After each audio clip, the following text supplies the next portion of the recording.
আপোনালোকে প্ৰত্যক্ষ কৰা পুখুৰী সদৃশ এইটো আসলতে পুখুৰী নহয়, এইটো এটা পথহে। বৰপেটা জিলাৰ চেঙা সমষ্টিৰ অন্তৰ্গত ৩৩ নং ডংৰা পঞ্চায়তৰ অন্তৰ্ভুক্ত তেমুৰা গাঁৱৰ ৰত্নদ্বীপ জুনিয়ৰ কলেজৰ পৰা মন্দিয়া পালহাজী PWD সংযোগী পথৰ দৃশ্য এয়া। গাঁওখনৰ একমাত্ৰ মুখ্য পথটোৰ এনে অৱস্থাত অতিষ্ঠ হৈ পৰিছে গঞা ৰাইজ।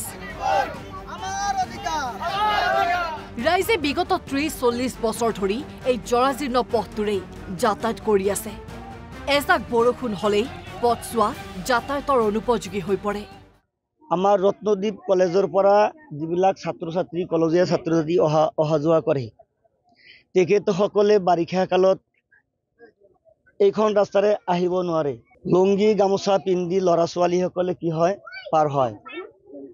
সেইখিনি কথা আজিলৈকে আমাৰ পঞ্চায়ত প্ৰেচিডেণ্টৰ পৰা MLA মন্ত্ৰী মিনিষ্টাৰ তেখেতে যেতিয়া ভোট আহে তেতিয়া তেওঁলোকে আমাৰ ইয়াত আহি তেওঁলোকে কয় আমি ৰাস্তা কৰি দিম, কিন্তু আজিলৈকে আমাৰ এই ৰাস্তাখিনি এতিয়ালৈকে কোনো হোৱা নাই। অঞ্চলটোৰ ৰাইজে জৰুৰীকালীন অৱস্থাত ৰোগীক বাঁহৰ চাং বনাই কান্ধত তুলি নিব লাগে।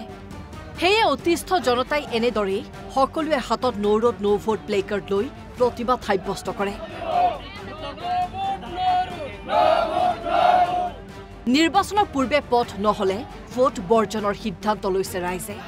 কি প্ৰতিবাদ কৰিম, ৰাস্তাৰ বিষয়ে আৰু কি কম, ৰাস্তাটো কি বস্তু সেইটো সকলোৱে জানে।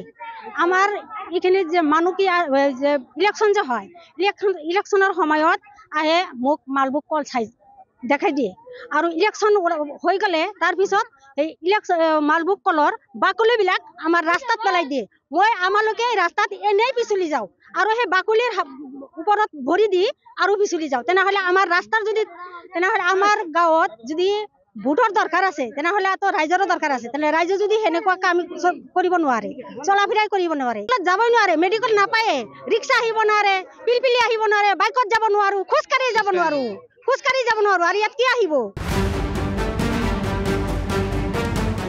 চেঙাৰ পৰা আশিক আহমেদ, NB নিউজ।